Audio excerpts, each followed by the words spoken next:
সমুদ্র যতই গভীর ততই রহস্য। পৃথিবীর সবচেয়ে রহস্যজনক স্থান। বর্তমানে সমুদ্রের মোট আয়তনের মাত্র 20% আবিষ্কার করা সম্ভব হয়েছে। সমুদ্রের গভীরে কত অদ্ভুত প্রাণী বসবাস করে তা আমাদের জন্য অজানা।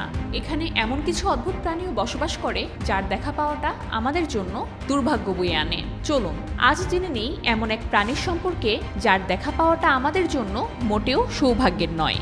যখনই এর দেখা পাওয়া গেছে, পৃথিবীতে নেমে এসেছে কোনো না কোনো দুর্যোগ। ওরফিশ, যা বিশ্বের সবচেয়ে লম্বা মাছগুলোর মধ্যে একটি এবং যেটি ডুমডে ফিশ বা কিয়ামতের দূত নামে পরিচিত। কেন এই মাছকে এই নাম দেওয়া হয়েছে তা জানলে অবাক হবেন আপনিও। ওরফিশ দেখতে অনেকটা ভয়াবহ, খুবই দীর্ঘ এবং সিলভার রঙের। এর দৈর্ঘ্য 30 ফুট পর্যন্ত হতে পারে, যা সত্যি একটি দানবীয় আকার। তবে সবচেয়ে অদ্ভুত ব্যাপারটি হলো এটি সমুদ্রের প্রায় 1000 মিটার গভীরে বসবাস করে, যেখানে মানুষের প্রবেশ করতে পারাটা কঠিন। এই মাছ সাধারণত ক্রিল, প্ল্যাঙ্কটন ইত্যাদি খায় এবং সাঁতার কাটতে বিশেষভাবে উলম্বভাবে চলে, যা একে আরও রহস্যময় করে তোলে।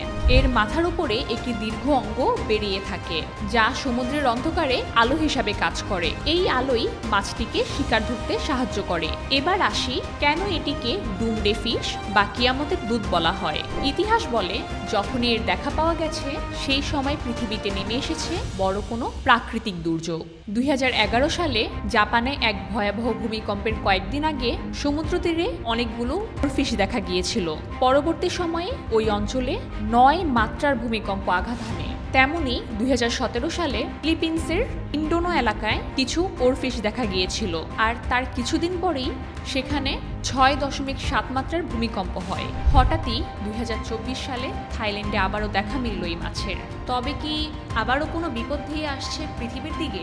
এখন প্রশ্ন উঠতে পারে, এই মাছটি কি সত্যিই ভবিষ্যৎবাণী করতে পারে?